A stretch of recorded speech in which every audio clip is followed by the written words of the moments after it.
Empires rose, thrones fell, yet their rulers left stories time could never erase. Welcome to a new story. Let us know in the comments where you're joining us from, and don't forget to subscribe for more. Now, let's begin the untold journey of crowns, power, and history. The woman the court feared, as Wu Zetian was born in 624 during the Tang Dynasty, the daughter of a wealthy lumber merchant in Shanxi. Her family's social standing gave her access to education, rare for girls at the time, and she learned to read, write, and engage with Buddhist and Confucian texts. When she was just 14, she entered the imperial palace of Emperor Taizong as a concubine of low rank. Known simply as Wu Zhao, she became one of many women absorbed into the court's quiet competition, a world of soft voices, hidden alliances, and ceremonial rituals masking the ambition that pulsed underneath. Her duties were menial at first, but she watched, and the women noticed that she watched. In the harem of Emperor Taizong, hierarchy was strict and opportunity scarce. Imperial concubines were rarely seen and rarely heard. Unless favored, they disappeared into anonymity. Wu Zhao, with no noble lineage, no powerful family backing her, and no official support, should have faded like countless others. But she remained alert. And when the emperor's illness worsened, and his eldest son, Li Zhi, visited the inner palace more frequently, a subtle shift began. Wu Zhao's presence lingered in rooms others passed through quickly. Her silence held weight, and Li Zhi, more curious and less hardened than his father, began to take notice. When Emperor Taizong died in 649, court custom dictated that all of his concubines who bore no children must be sent to a Buddhist convent. Wu Zhao was among them. She shaved her head, donned the robes, and entered religious retreat, but not retirement.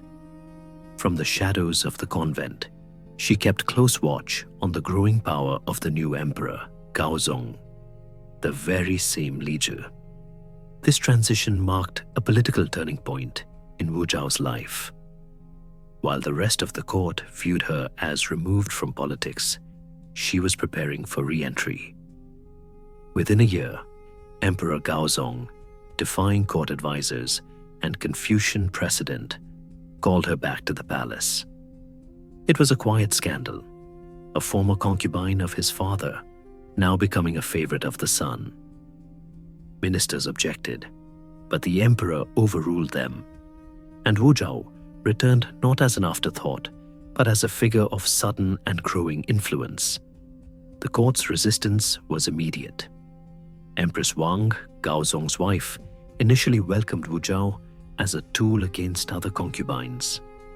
She underestimated her. So did the senior officials, who dismissed her as a novelty of the emperor's youth. But behind the embroidered screens and lacquered doors, Wu Zhao was advancing steadily. She bore Gaozong a child within a year. She aligned herself with court eunuchs who had no families and no factions. And she cultivated a growing network of influence, quietly building a foundation beyond the gaze of the empress and her allies. She was still young, still officially without title, but already her presence in palace affairs was causing discomfort. Her intelligence, often disguised by obedience, made others cautious. Her movements were precise, her loyalties hard to trace. The women of the harem began to speak more carefully in her presence.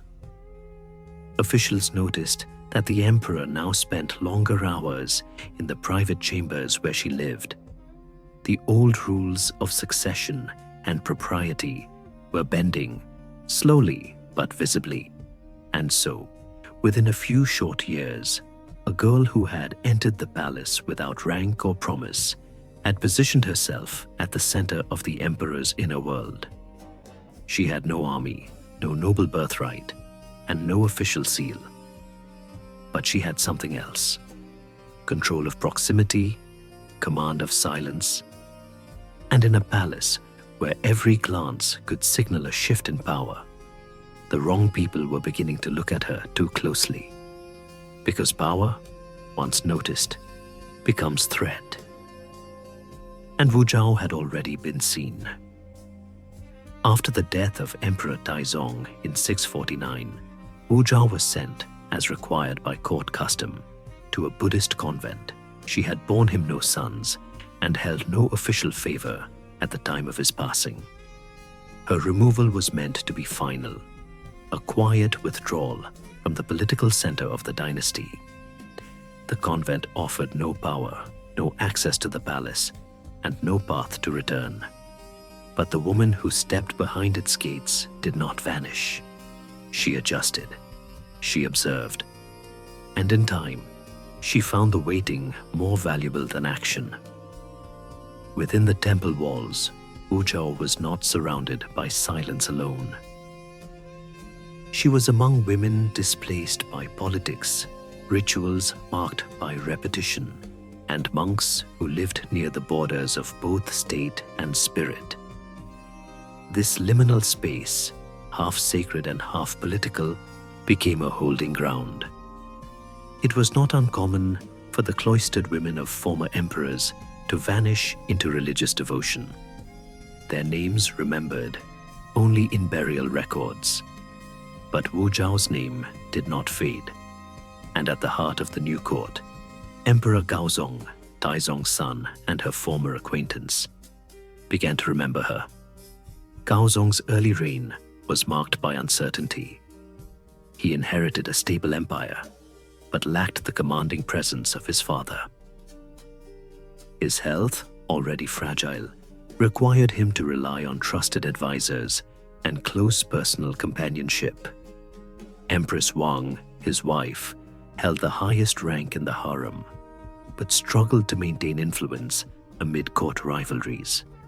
Seeking an ally against other concubines, she suggested recalling Wu Zhao from the convent, a move meant to destabilize her enemies, not empower a former rival. The return of Wu Zhao in 650 was met with quiet disapproval. She had once belonged to the previous emperor, and tradition forbade such a re-entry into court life.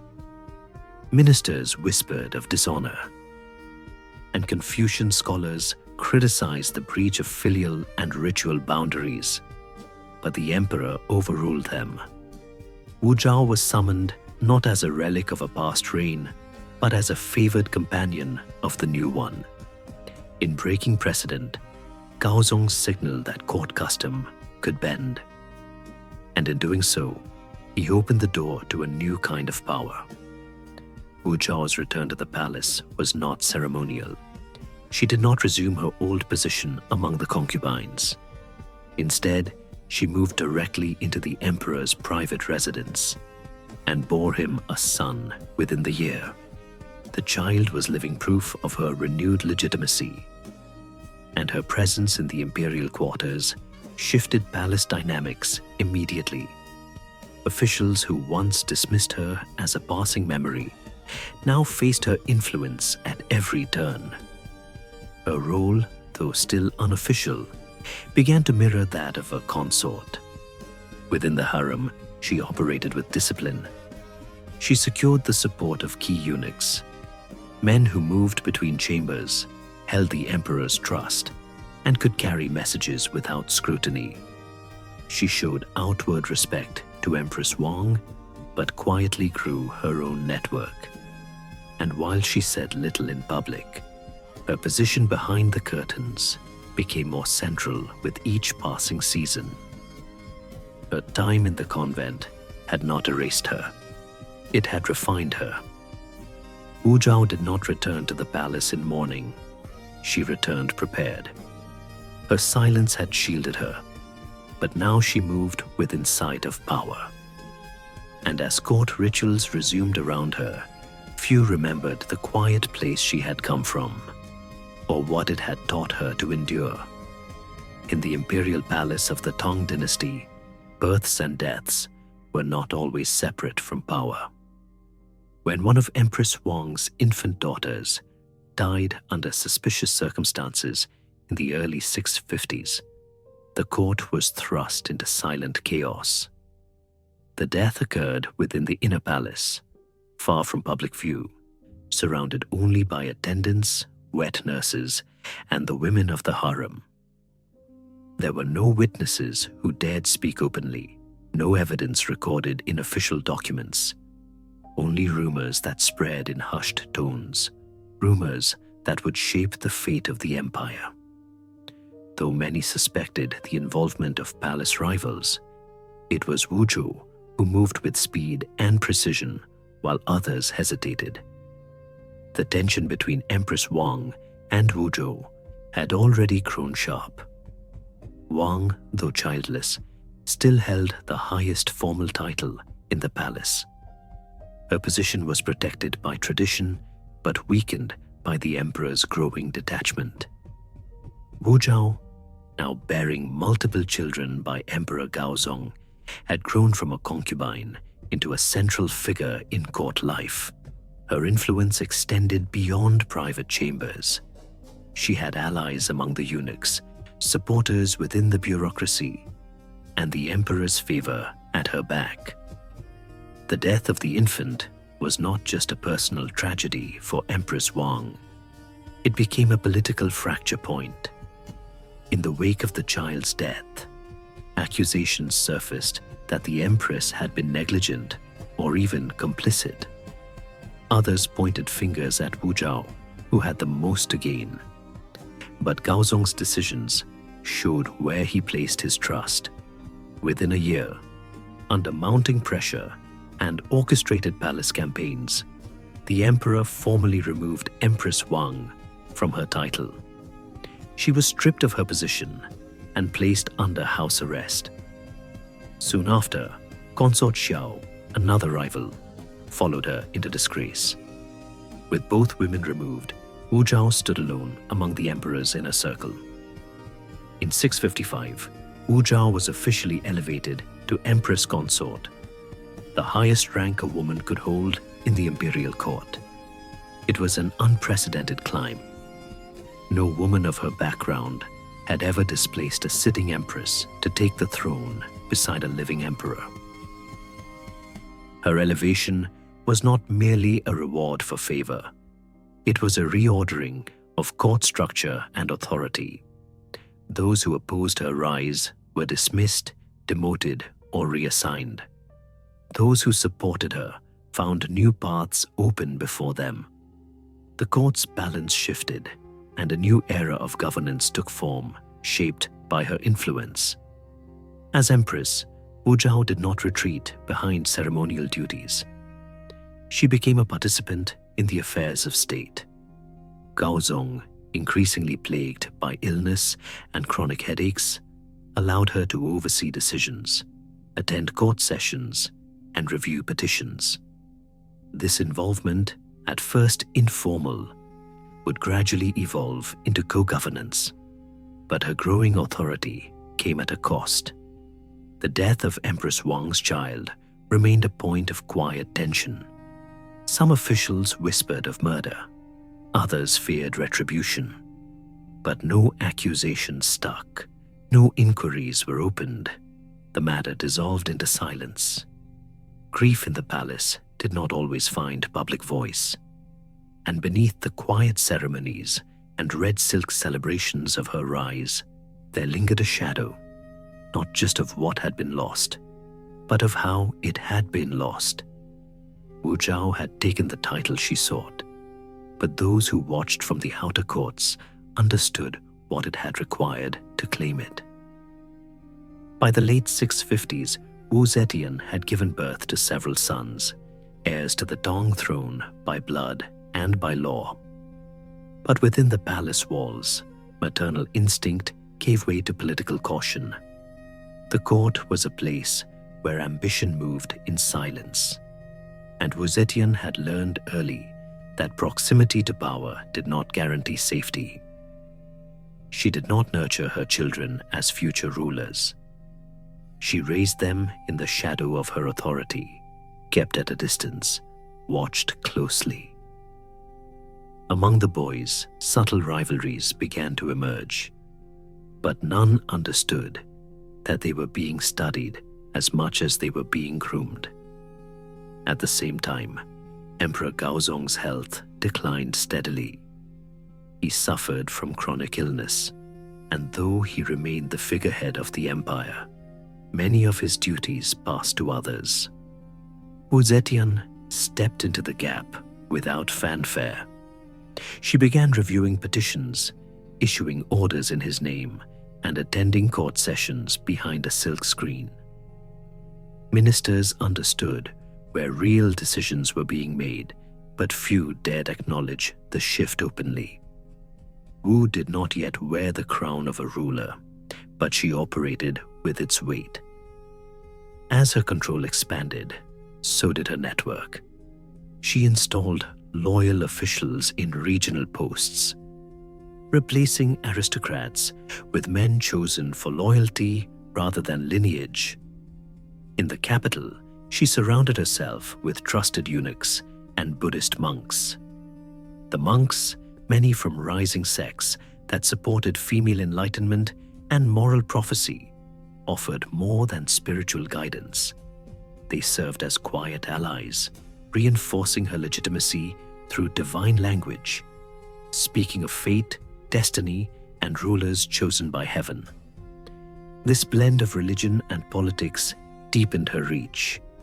Inside the palace, surveillance became a tool of governance. Wu Zetian relied on a growing system of internal spies, servants, attendants, guards, to monitor both open critics and private dissent. She listened to the quiet spaces between official reports.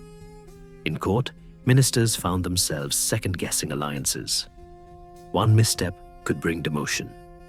A single misjudged remark could mean disappearance. Fear did not replace law, but it reshaped how decisions were made and how loyalty was measured.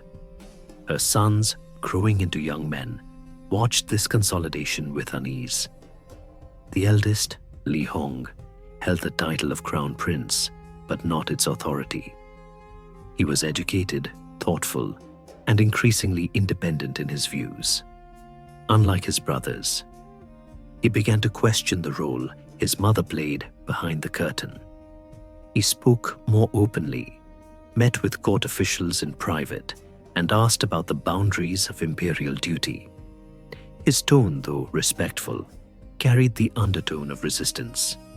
He still addressed Wu Zetian as mother, but he no longer treated her as untouchable. For Wu Zetian, the presence of a son with ambition was not comforting. It was dangerous. Li Hong's position as heir made him popular. His intellect made him capable, but his questions made him a threat. Within a year of his rising assertiveness, he fell ill and died suddenly. Official records listed natural causes. But in a court already shaped by silence and surveillance, few believed illness was the only factor. Beneath her rituals of mourning, nothing in the palace structure shifted. Wu Zetian continued to govern behind the throne. Her younger sons stepped cautiously into the space their brother had left behind. And the empire, outwardly stable, moved forward. While behind its walls, the woman who waited kept her hand on every thread. When Emperor Gaozong died in the year 683, the empire entered a period that should have followed the familiar patterns of succession. His son, Li Jie, already declared crown prince, was placed on the throne as Emperor Zhongzong. But from the very beginning, it became clear that he would not govern alone. Wu Zetian, now the Dowager Empress, moved swiftly to maintain the authority she had long exercised behind the curtain. Zhongzong's early attempts to assert independence, appointing his own allies, issuing edicts without approval, were met with resistance. And within weeks, he was quietly removed from power by decree. In his place, Wu Zetian installed another of her sons, Li Dan, under the title Emperor Ruizong. He was more passive, more compliant, and more willing to accept the guidance of his mother.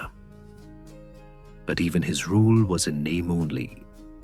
Real power resided in the hands of the Empress Dowager, who now issued orders directly, convened court sessions in her own name, and made no attempt to disguise her authority. Imperial seals passed through her fingers. Decisions were signed not by the emperor, but by his mother. The throne itself became a formality, and behind it, Wu Zetian ruled without title, but with full control. Opposition came from familiar corners. Senior ministers raised concerns. Members of the Li imperial clan whispered among themselves. But those who resisted her authority did not remain in the court long. Accusations of treason surfaced with increasing regularity. Arrests were made under vague charges. Exiles were arranged. Some who had once dined in the emperor's halls were now escorted to distant provinces, their names erased from official records. Others died under uncertain circumstances. A fall, an illness, a sealed letter from the empress's secretariat. Even within her own family, blood offered no guarantee of protection. When rumors spread that her exiled son Zhongzong continued to gather support, Wu Zetian responded with force. His household was placed under surveillance. His allies were detained. A close associate was executed. The message was clear. Lineage did not outrank loyalty. Another son, once considered a potential heir, died while in custody. Official causes were left unexamined. The palace echoed with ritual and ceremony, but beneath the surface, it became a landscape of controlled silence. In 690, Wu Zetian abandoned even the illusion of shared rule. She formally declared the end of the Tang Dynasty and established her own Zhou dynasty, naming herself emperor. Not empress regent, not dowager, but emperor in her own right. It was the first and only time in China's history that a woman claimed the mandate of heaven as sovereign. The change was announced through official proclamations and Buddhist endorsements. The narrative framed her rule as divinely sanctioned, part of a cosmic cycle of renewal. Officials were ordered to use new language in addressing her. New coins were cast. Her name appeared above all others. From this moment forward, she no longer ruled behind the throne. She sat on it, not beside a man, not behind a screen, but in full view. And while banners were raised and statues commissioned, those who served in her court learned to speak her name carefully, without pause, without question, and always with a glance toward the shadows that watched from every side. In the year 690, Wu Zetian took the throne as emperor, not in name alone, but in function, in ceremony, and in absolute authority. She declared the founding of a new dynasty, the Zhou, breaking the centuries-old tradition that tied sovereignty to male lineage. As the Son of Heaven, she presided over rituals, issued decrees, and ruled without a co-regent. She was the head of state, of religion, of the armed forces. And for the first time in imperial Chinese history, these titles belonged to a woman whose claim came not through marriage or regency, but through direct proclamation and sustained control. Her administration reflected the scale of her ambition. Wu Zetian dismantled the power of aristocratic clans that had long dominated the Tang Court and replaced them with officials chosen through merit. She expanded the imperial examination system, granting new opportunities to scholars of modest birth. The bureaucracy became more centralized, more dependent on the emperor than on hereditary networks. It was a deliberate shift, weakening traditional alliances and strengthening personal loyalty to the throne. In doing so, she created a government that was both more efficient and more tightly controlled. Her embrace of Buddhism further reinforced her authority. Temples were commissioned to spread the idea that she was a divinely chosen ruler, an incarnation of the Maitreya, the future Buddha. Monks wrote texts affirming her mandate. Public monuments depicted her as both sovereign and spiritual guardian. These religious endorsements did more than legitimize her rule.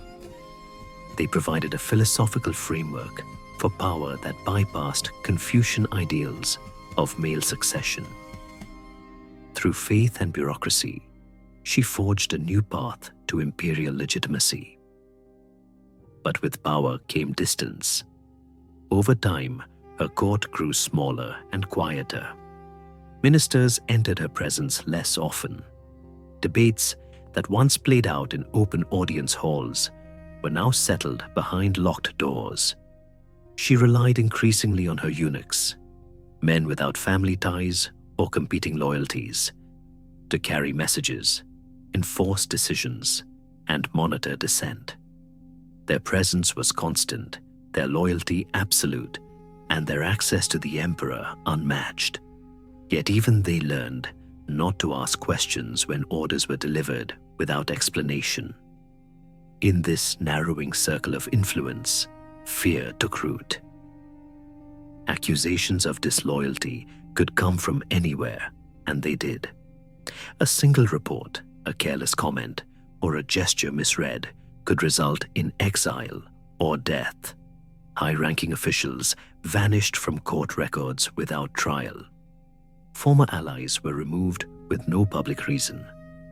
Wu Zetian's use of secret police and internal surveillance became tools of preservation. Control of information became as critical as control of the state. Though her administration produced effective reforms, its inner life darkened. The Empress, who once navigated court politics through alliances and intelligence, now governed through command and distance. The throne she had claimed stood unchallenged, but it stood alone.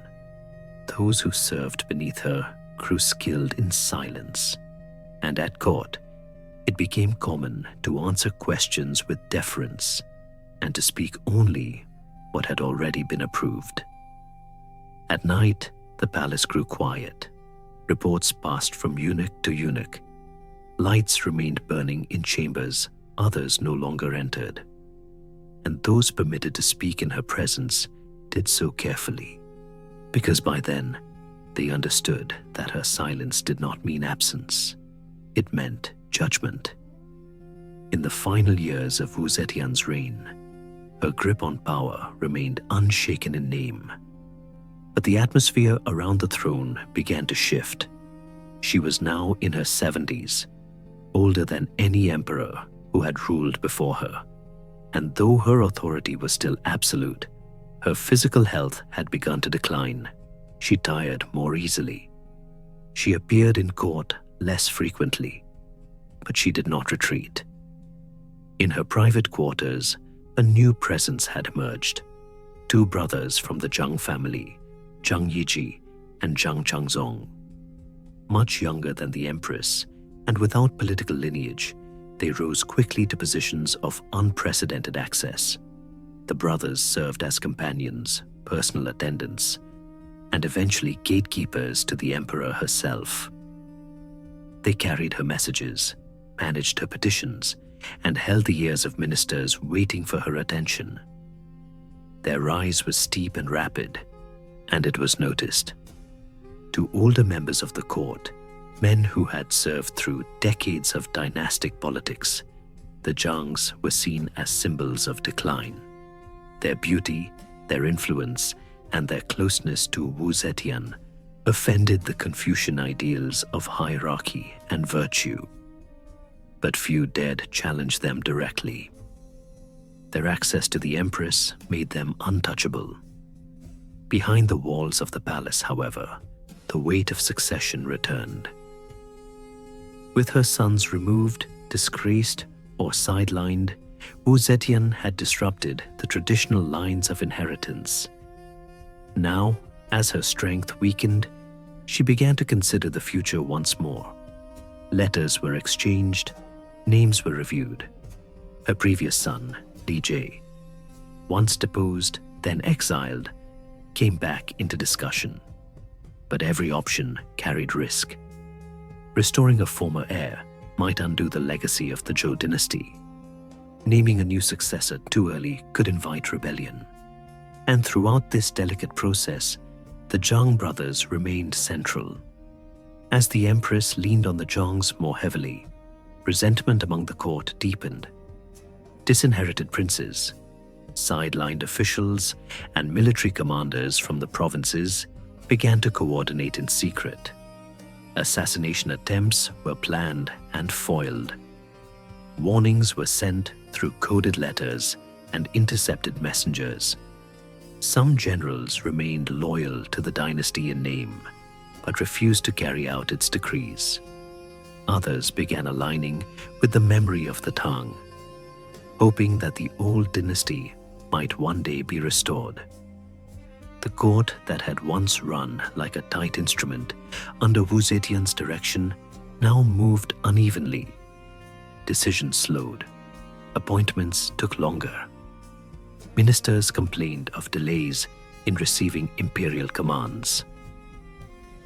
The central bureaucracy functioned, but not with the same precision.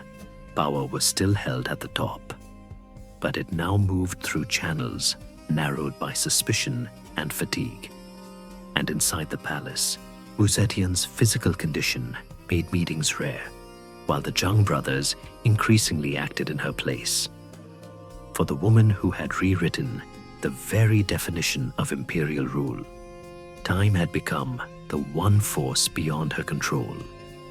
Her will remained sharp, but her body bent slowly under age and illness.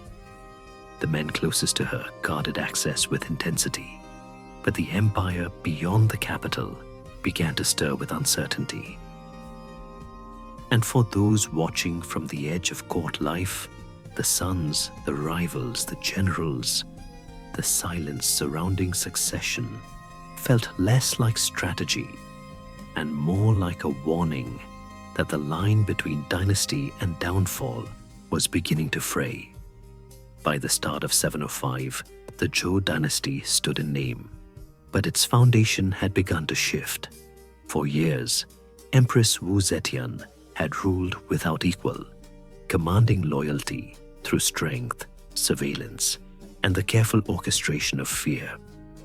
But age had pressed its weight against her body, and her rule had grown distant, filtered through the hands of the Zhang brothers, whose presence now stirred more contempt than caution.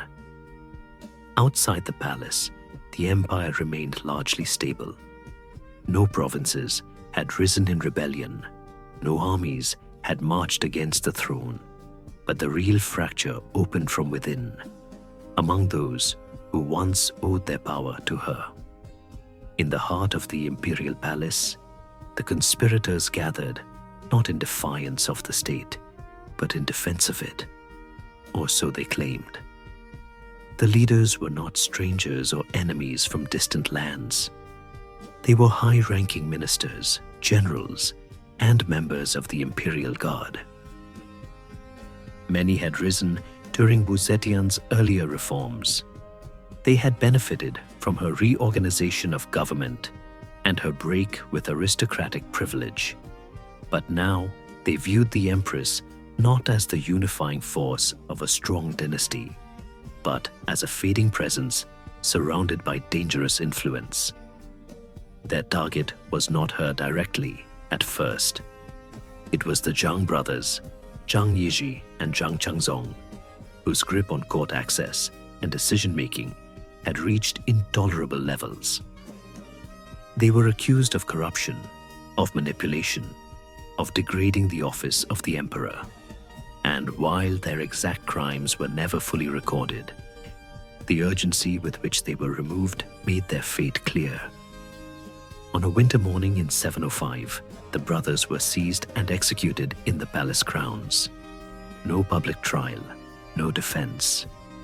Once the brothers were gone, the focus shifted to Wu Zetian herself.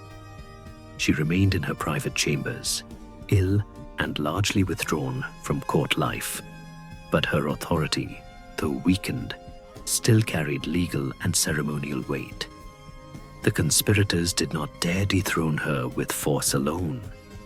They needed her seal, the physical object that represented the mandate of heaven. Without it, no decree could confirm the return of a Tang emperor. No transfer of power could be fully recognized. And so, they surrounded her chambers, their demands clear but formal. They asked not for her confession, not for her voice, but for the seal. Faced with the loss of her court, her protectors, and her administrative power, Wu Zetian yielded. She handed over the imperial seal, signaling the end of the Zhou dynasty. In its place, the Tang was restored. Her son Li Xian, once Emperor Zhongzong, then deposed, then reinstated, now returned to the throne, not through battle, but by palace coup. The transition was swift, decisive, and bloodless beyond the fall of the Zhang brothers. It was carried out not with cries of rebellion, but with the formal language of restoration. Wu Zetian was not executed. She was moved from the main palace to a side residence, given the title of Empress Regnant, and kept under respectful guard. She would live for several more months, but she no longer held command. The woman who had once rewritten dynastic law, reshaped succession, and governed through both fear and reform, now sat alone, a ruler unseated not by armies, but by those she had once empowered. In the final months of her life, Wu Zetian no longer held court. The palace she once commanded now moved to the rhythm of a new emperor. Her son Li Xian, restored as Emperor Zhongzong, assumed the throne with the support of senior officials who had orchestrated her removal. Across the empire, banners of the Tang Dynasty were raised again, and the Zhou dynasty she had built was systematically dismantled. Official documents readopted Tang-era names. Edicts were issued to restore temples, titles, and ancestral rituals tied to the original imperial house. Her dynasty was not overthrown by foreign invasion or mass rebellion, but by quiet revision. Her reign was treated as deviation, her reforms reframed as interruption. She did not resist. The empress who had once ruled armies, rewritten dynastic succession, and exercised power through terror and intelligence, surrendered her position without violence. In the winter of 705, she formally abdicated. The imperial seal was returned to the Tang Court. Ceremonial authority passed to her son, but not under her blessing.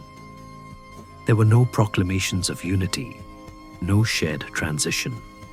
She did not stand beside him. She was not present when he declared the restoration. After her abdication, she was moved to Shangyang Palace, a former imperial residence in Luoyang, where she remained under quiet guard, cut off from state matters. In her final days, her presence receded from the empire's public life, but not from its memory. Her name still carried unease in court circles. Officials debated how to record her reign. Some argued it should be erased entirely. Others proposed it be noted but marked with moral condemnation. In the end, compromises were made. Her Zhou dynasty was excluded from many official histories or listed only as an interruption. Statues were removed, portraits were stored away, and the bureaucracy she had once built from the ground up was slowly absorbed back into the institutions of Tang governance. When she died later that year, no public mourning was ordered. Her funeral followed imperial rites, but without full honors. She was buried beside her husband, Emperor Gaozong, at Qianling Mausoleum, the same man whose court she had first entered as a concubine.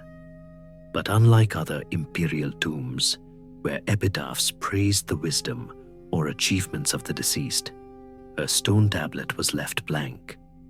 No characters were carved, no record of deeds. Just polished stone, untouched by judgment. It was an omission that spoke louder than condemnation, a void designed to suppress what could not be comfortably named. Yet the silence did not last. In the years that followed, her story re-emerged, not through monuments, but through voices. Poets, scholars, and later historians returned to her life with questions the state had tried to bury.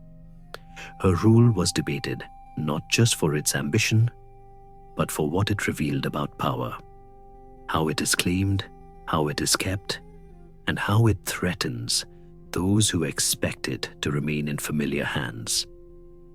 The woman who had rewritten titles, erased rivals, and bent tradition to her will had fallen without resistance.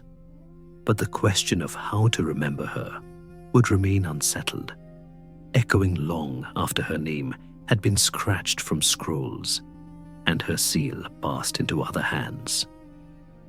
The figure history remembers as Wu Zetian left behind no epitaph. Her tomb, still standing at Qianling Mausoleum beside her husband Emperor Gaozong, bears no carved words, no list of titles, no recounting of victories, no imperial praise. Just a smooth stone tablet, deliberately left blank. It was not an oversight. It was a decision, one made by those who survived her, those who inherited the state she once ruled, and those who struggled to define her legacy without fully claiming it. And in that silence, a contradiction was sealed. She had ruled China as emperor, not regent, not consort, but sovereign. And yet, in death, her name was left without judgment. Over the 1,000 years that followed, no other woman would rule China in her own name. Dynasties rose and fell. Emperors came and went, but her reign remained singular. For the Confucian historians of later centuries, she was a disruption in the natural order, a woman who defied filial piety, overstepped the boundaries of gender, and brought shame to dynastic tradition. They described her as ruthless, manipulative, willing to shed blood for power, even when that blood was her own kin. The deaths of her sons, the fall of Empress Wang, the executions of rivals and ministers. These were not seen as the necessary acts of a sovereign, but as moral failures. But the record was never uniform. Other scholars, writing from different contexts and in different dynasties, pointed to her reforms. They noted her commitment to merit-based appointments, the expansion of the imperial examination system, and the rise of bureaucrats from modest backgrounds under her rule. They studied the effectiveness of her central administration, her ability to manage court factions, and her use of Buddhist ideology to legitimize new forms of authority. Her decisions, while often harsh, brought stability. Her policies, though self-serving at times, improved state function. And her presence on the throne forced the empire to confront what it meant to govern, and who had the right to govern. Generations of writers, both within China and beyond, returned to the puzzle of Wu Zetian's legacy. Dramatists turned her into legend. Moralists turned her into warning. Reformers reclaimed her as a symbol of possibility. Her life was told and retold, in scrolls, in stories, in plays, and eventually in film and academic study. Each retelling chose its own version of truth, shaped by the needs of the time. But no version could fully erase the reality of her reign. She had held the mandate of heaven. She had governed an empire. And she had done so in direct opposition to the constraints imposed by gender and birth. The long-term consequences of her rule echoed not only through political institutions, but through the cultural memory of China itself. The Zhou dynasty she created was officially short-lived, erased by decree and denied full dynastic status by many court historians. But her reforms were not undone. The examination system continued. The rise of capable administrators from outside the noble clans remained part of the Tang framework. And the structure she had strengthened, one that prioritized centralized power and imperial control over aristocratic inheritance, endured. In her final act of silence, whether chosen or imposed, her name became more than a record. It became a question. A woman who rose from concubinage to imperial sovereignty, who outmaneuvered generals, sons, priests, and ministers, and then vanished from official inscription. Was she a tyrant who stole what tradition denied her, or the most pragmatic leader of her age? Was she a breaker of moral codes, or a reformer who challenged systems built to exclude? The blank stone bears no answer. But in that absence, history continues to ask. She ruled. That fact remains. And while her titles may be debated, while her motives remain examined through the lens of time, the reality of her reign stands unaltered. A name once feared, once erased, now studied, contested, and remembered. Not by the words carved into her tomb, but by the silence that surrounds it. Was she a savior of merit over bloodline, or a shadow cast over an empire's soul? The stone remains blank, but the legacy does not.